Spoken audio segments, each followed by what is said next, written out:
Salut, salut chers compatriotes. La Dream Team, toujours elle et encore elle. Toujours au rendez-vous. Comme nous vous le disions, nous irons jusqu'au bout de ce combat. Nous n'arrêterons pas tant que Bertrand Zibi est toujours dans les geôles de la dictature. Tant que tous les prisonniers politiques ne seront pas libérés. Et tant que ce régime ne sera pas déboulonné, nous irons jusqu'au bout. On vous le dit, nous avons des voyous au pouvoir et nous ne pouvons pas arrêter de combattre pour la libération de notre pays. Ça va faire bientôt 5 ans que nous sommes debout, que nous luttons pour libérer notre pays. Et je vous assure que c'est de la volonté de Dieu si nous sommes encore debout, car nous ne sommes que des instruments dans les mains de Dieu pour libérer notre pays. Ce n'est pas pour notre gloire, mais c'est pour la gloire de Dieu. Nous sommes déterminés à mettre fin à ce régime par tous les moyens. Et oui, peuple gabonais, c'est un devoir pour tout Gabonais épris de justice et de liberté pour se battre pour sa patrie. Nous devons nous battre pour notre patrie. Alors, nous sommes arrivés à l'ambassade. La raison pour laquelle nous commençons ce live dans la voiture, c'est parce que nous avons notre sénateur de la Dream Team qui est en ce moment à son boulot et nous allons utiliser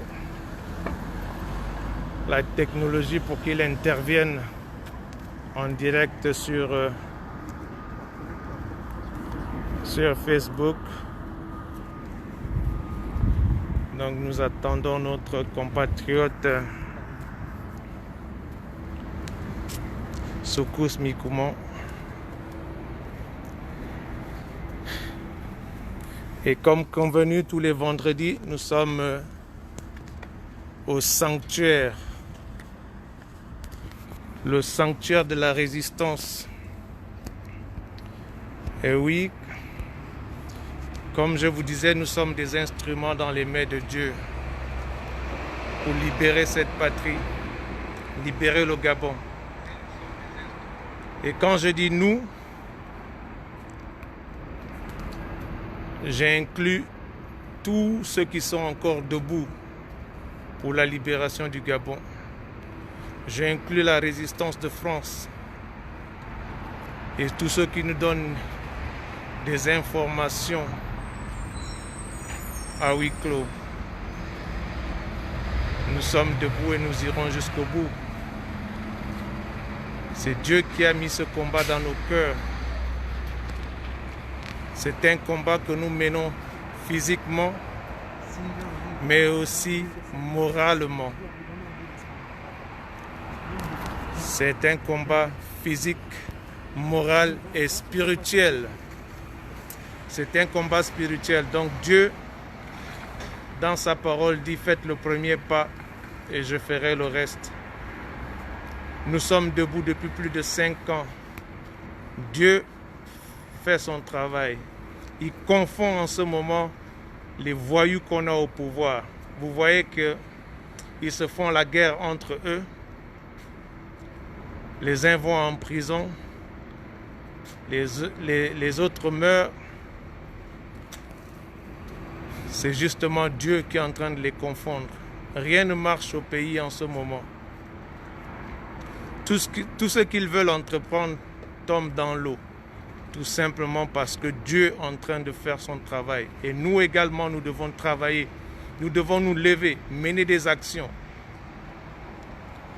C'est par les actions que les lignes bougent. Nous devons bouger les lignes en menant des actions. Et c'est le devoir de tout Gabonais, où qu'il soit. C'est le devoir de tout Gabonais. Alors je vais essayer de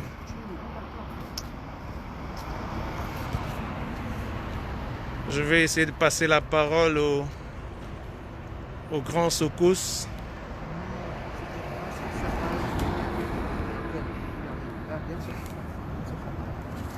Nous allons passer la parole au grand Soukous qui va se connecter.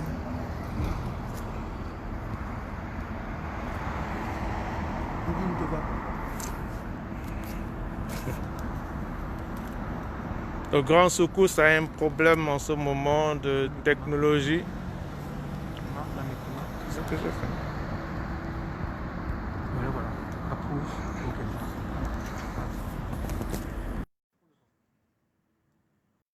Il devrait. Le grand Soukous. Nous t'attendons sur la page. Ouais, il est en train de se connecter. Alors, sans plus tarder, nous allons passer la parole au vieux Soukous Mikouma, le sénateur de la Dream Team, qui va s'adresser également à vous, peuple gabonais. Eh bien, bonjour Gabonais et Gabonaises. Nous sommes toujours, mes compatriotes Alain Serge et Franck, sont toujours au temple de la Dream Team devant l'ambassade du Gabon aux États-Unis. Bien, pour commencer, je salue tout le monde, je salue les Gabonais et Gabonaises qui sont à l'intérieur du pays comme à l'extérieur du pays.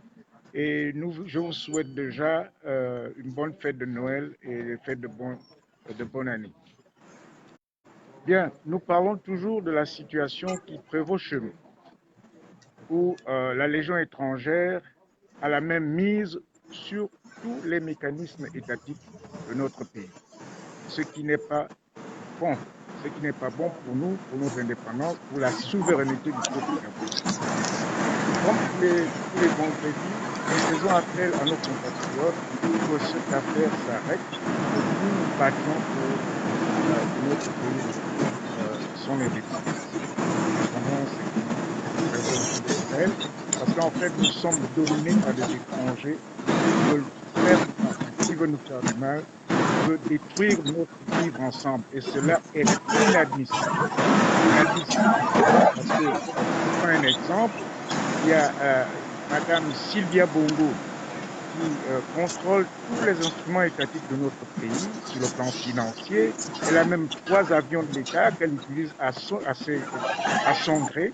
Elle peut aller faire son marché à Paris. Vous vous souvenez que notre frère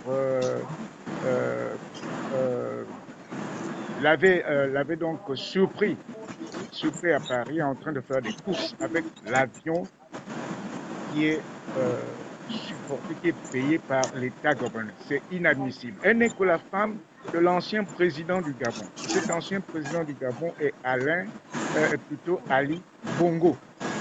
Ali Bongo, il est certainement mort ou bien on l'utilise juste pour que cette légion étrangère puisse Encore une fois, je demande au peuple gabonais de prendre conscience de la situation.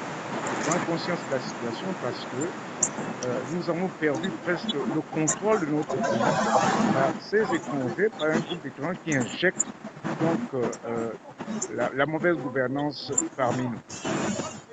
Gabonaises et Gabonais, encore une fois, prenez conscience de la situation. 2016 n'est pas derrière nous, c'est la voix du peuple, donc nous devons faire respecter la volonté du peuple. Cela signifie que 2023, c'est inadmissible. Nous n'accepterons pas que les élections de 2023 sont contrôlées par ceux-là même qui veulent détruire notre pays. Voilà, c'est le message que je vous donnais aujourd'hui. Et je pense que nos amis qui sont à l'ambassade du Gabon, nos frères, les combattants de la liberté, Alain Serge Femme et Franck Djokka, sont là tous les vendredis, comme vous le constatez. Et nous aussi, même si je suis éloigné de ce temple, je suis avec eux.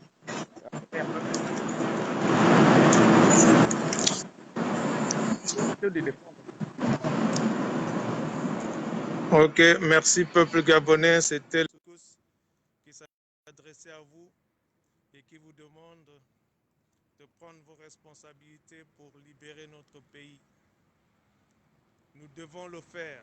Imposer un rapport de force à ce régime unique, à ces voyous de la République qui continuent à piller notre pays, aux gens venus d'ailleurs, qui n'ont qu'un seul objectif, c'est de faire disparaître les Gabonais. C'est l'objectif de ces gens, faire disparaître les Gabonais et remplacer les Gabonais par des étrangers dans notre pays. Nous n'accepterons pas ça. Nous devons nous lever pour libérer notre patrie. Et comme on le dit si bien, et comme le disait Sankara, la patrie ou la mort, nous vaincrons. Alors sans plus tarder, je vais passer la parole à Franck Djoktan qui va également s'adresser à vous, peuple gabonais. Gabonais, très chers compatriotes, encore une fois, nous sommes très heureux de nous tenir devant l'ambassade du Gabon aux États-Unis. Nous vous disons merci d'être nombreux afin de pouvoir nous écouter. Je crois fermement dans mon cœur que la démocratie reste toujours le meilleur système pour les peuples, pour pouvoir se libérer. Et voilà pourquoi je pense que Donald Trump a raison de pouvoir contester l'élection s'il pense que cette élection lui a été volée. Cependant, je pense qu'il est important que des preuves doivent être amenées. Parce que je me rappelle très bien que des gens mal intentionnés ont dit que nous, on était tellement noirs qu'on ne pouvait pas avoir d'âme. Et c'est ainsi qu'on a considéré que les Africains étaient des sous-hommes. Et c'est comme ça que l'esclavage a eu lieu, juste à cause d'une rumeur. Quelque chose qui n'est fondé sur rien, quelque chose qui n'est fondé sur aucune logique, aucune loi spirituelle ou aucune intelligence. Ils ont décidé parce qu'ils le pensaient, parce qu'ils voulaient dominer, parce qu'ils voulaient les richesses, donc de nous traiter comme étant des sous-hommes. Et c'est comme ça qu'il y a eu l'esclavage, c'est comme ça qu'il y a eu la colonisation, et c'est comme ça qu'il y a eu tous les maux envers nous et envers notre continent, l'Afrique. Donc, j'aimerais tout simplement dire ici qu'on doit faire très attention. Dire une chose, c'en est une, mais maintenant démontrer, c'en est une autre chose. Je voudrais dire aussi qu'en 1955, il y avait un jeune Américain appelé Ed Till qui a quitté Chicago pour se rendre au Mississippi. Et là-bas, il a vu, paraît-il, une blanche. Et elle dit que ce jeune noir, qui avait 14 ans à l'époque, a sifflé envers elle et qu'il a essayé de la toucher de manière inappropriée. Cela a fait que le soir même, les hommes sont venus le prendre et ils l'ont frappé, ils l'ont tiré sur lui, l'ont assassiné et ils l'ont jeté dans la mer de Mississippi, plutôt pas dans la mer mais dans la rivière de Mississippi River. Et donc, à partir de ce moment-là, on voit très bien que ce jeune homme-là est mort pour des choses qui n'étaient même pas vraies, parce que plusieurs années plus tard, elle est venue pour dire que ce jeune homme-là n'avait absolument rien fait. Donc, c'est facile de dire des choses, qu'on a volé l'élection, mais il faut aussi pouvoir le prouver. J'aimerais aussi pouvoir dire qu'il y avait une ville qu'on appelait à Tulsa, Oklahoma, Black Wall Street. Et dans Black Wall Street, les Noirs prospéraient, les Noirs avaient leur business, il y avait des avocats, il y avait des docteurs, il y avait toutes sortes de Noirs qui étaient professionnels et qui prospéraient. Et un jour, soi-disant, une femme a dit qu'il y a un Noir qui l'a touché de manière inappropriée et les Blancs sont sortis, on l'a arrêté et maintenant ils voulaient le prendre le soir même. Et donc les Noirs sont venus avec leurs fusils pour dire non, ils veulent protéger leurs frères. Et c'est ainsi qu'ils en ont profité, ils avaient besoin d'un prétexte pour détruire toute la ville. Même des avions militaires ont fait tomber des bombes dans la ville et la ville a été complètement éradiquée. La même chose aussi à Rosewood, juste parce qu'une femme a dit qu'il trompait son mari avec l'ami de son mari. Et je pense que ça s'est passé dans des moments, c'était des ébats sexuels qui étaient violents. Elle a accusé qu'elle a été violée par un jeune noir. Et à cause de ça, ils ont détruit toute une ville et détruit toute une communauté noire à cause des rumeurs. Donc je veux tout simplement dire que nous sommes habitués ici aux rumeurs. Les rumeurs nous amènent nulle part. Donc il est important que si l'élection a été volée, qu'on puisse amener les preuves. Ça, c'est la chose que je voudrais souligner. L'autre chose que j'aimerais pouvoir dire, c'est que je remercie les gouverneurs de chaque État qui ont pu certifier les élections. Je remercie aussi le Electoral College qui a certifié la victoire de Joe Biden et qui aujourd'hui, on voit même que le chef des Républicains revient dans ce sens et est en train de féliciter Joe Biden. Donc nous devons comprendre que ce qui est important dans une démocratie, c'est la volonté du peuple. Les peuples doivent s'exprimer et on doit laisser les peuples s'exprimer librement. Et quand le peuple parle, tout le monde doit s'incliner. Et voilà pourquoi moi je serai toujours du côté des peuples. Je ne suis pas du côté d'un candidat en particulier. Je ne suis pas ni pro-Biden, ni pro-Donald Trump. Mais je suis pro-démocratie et je suis pro-peuple. Ce que le peuple veut, je considère que l'on doit le lui accorder. Voilà pourquoi je me bats. Et c'est la même chose pour mon pays, le Gabon. Je refuse de croire qu'au Gabon, cette élection qui nous a été volée, ok, parce qu'elle a bel et bien été volée, nous avons les preuves. La preuve, c'est que Ali Bongo lui-même a fait venir des gens pour venir observer cette élection-là. Et ils sont tous venus à la conclusion que cette élection est entachée d'irrégularité. Et ils ont bien dit aussi que le Gabon, à 75%, devrait être sanctionné pour ce qui s'est passé en 2016. Mais c'est la France qui, bien entendu, a bloqué tout le mouvement. Mais l'Europe, tout le monde sait que l'élection de 2016 a été volée. Et voilà pourquoi je me mets toujours du côté du peuple. Et voilà pourquoi je suis du côté du peuple américain aujourd'hui. Et je suis du côté du peuple gabonais aujourd'hui aussi. Et je pense qu'on doit nous donner ce que nous voulons. Et c'est important pour nous. Aucun pays ne peut se développer lorsque l'on est à contre-courant de la volonté du peuple. Aucun pays ne peut se prospérer et être grand lorsque l'on fait des choses qui sont contre la volonté du peuple.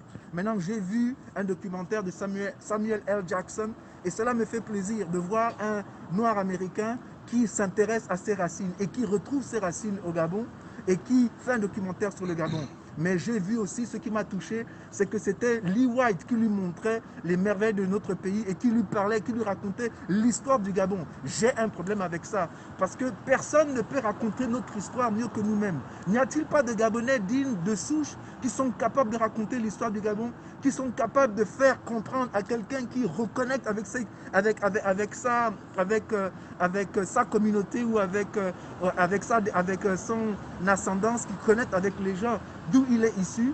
Il n'y a pas un Gabonais ou un Benga qui aurait pu lui montrer le Gabon. Ça doit être Lee White. Et cela me touche vraiment. Cela démontre vraiment que nous ne sommes pas un pays où nous avons la liberté. Parce que même notre forêt, même notre histoire est racontée par des gens qui ne sont pas comme nous.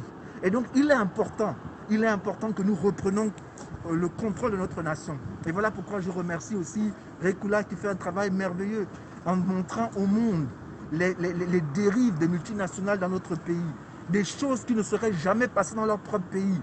Ils viennent chez nous, ils exploitent non seulement nos richesses, mais ils gaspillent notre environnement, ils gaspillent notre mangrove, ils gaspillent les richesses du Gabon, en oubliant que le Gabon et le Congo et le Cameroun font partie de le deuxième poumon du monde. Cela veut donc dire que si on néglige le poumon de l'humanité, un des poumons de l'humanité, le monde entier va s'asphyxier. Le monde entier aura des problèmes à respirer. Est-ce que ces gens-là réfléchissent? Mais ils sont tellement avides d'argent, tellement avides de pouvoir, qu'ils s'en foutent même des répercussions à long terme sur leurs propres descendants qui viendront demain. Et cela est très grave. Et je pense que la société civile gabonaise doit prendre ses responsabilités et non seulement dénoncer, mais se battre pour que ces gens-là non seulement nettoient le désordre qu'ils ont fait dans notre pays, mais qu'ils puissent, quand les compagnies étrangères viennent au Gabon pour s'implanter, pour prendre nos richesses, qu'ils investissent pour l'intérêt des Gabonais et des Gabonaises. Voilà pourquoi nous luttons. Et aujourd'hui, je ne me bats pas seulement que pour le vote. Je veux que le vote des Gabonais soit respecté, mais je veux aussi et j'exige que la vie des Gabonais puisse être améliorée. Et pour que cette vie puisse être améliorée, je pense que nous, en tant que Gabonais, nous devons faire des demandes. Il n'est pas normal que les gens qui nous gouvernent délapident notre argent, pillent notre argent, prennent notre or sans notre avis, sans aussi mettre des choses en réserve pour les générations futures. Le Gabon appartient à nous tous et c'est à nous tous qui devons jouir du Gabon. Et je ne suis pas d'accord qu'un petit groupe de personnes puisse accaparer toutes les richesses de notre pays et puisse faire ce qu'ils sont en train de faire. Donc Gabonais, Gabonaises, le temps est arrivé pour nous de nous rebeller contre ce système inique, de nous tenir debout et de dire non à ce système inique. Ils n'ont pas le mandat du peuple, ils n'ont pas le droit de nous gouverner. Ils n'ont pas le mandat du peuple, par conséquent, ils ne peuvent absolument rien faire qui puisse améliorer leurs conditions de vie. Et donc nous devons nous battre en tant que peuple afin que nous récupérions notre pays, afin que nous bâtissions notre pays, afin que nous fassions du Gabon un pays où il fait bon vivre. Non pas pour un petit groupe, mais pour nous tous. Et alors que nous faisons ça, je sais que le Gabon sera encore la fierté du peuple gabonais et le Gabon sera un pays qui fera la fierté de tous les Africains dans le monde entier. Merci beaucoup de m'avoir écouté. Que Dieu vous bénisse, que Dieu bénisse notre pays et que Dieu veille sur notre Afrique. Au revoir et à vendredi prochain. Merci peuple gabonais, merci à nos frères depuis la France qui sont tous connectés là en ce moment, à tous ceux qui sont connectés. Merci à Marie Gomise, merci à Maître Méré qui nous suit toujours en place. Merci à Serge Christian Guémandong, merci à tous les résistants qui sont encore debout pour la libération du Gabon. Comme nous l'avons dit, nous irons jusqu'au bout et nous allons faire ce qui n'a jamais été fait, afin d'obtenir ce qui n'a jamais été obtenu. Et comme je le dis toujours avec le mot de la fin d'une chose vaut mieux que son commencement. C'est un message subliminal. La fin d'une chose vaut mieux que son commencement. Et nous irons jusqu'au bout de ce combat. Merci encore, peuple gabonais. Le temps est pour les actions et nous allons mener des actions sur le terrain. Bye.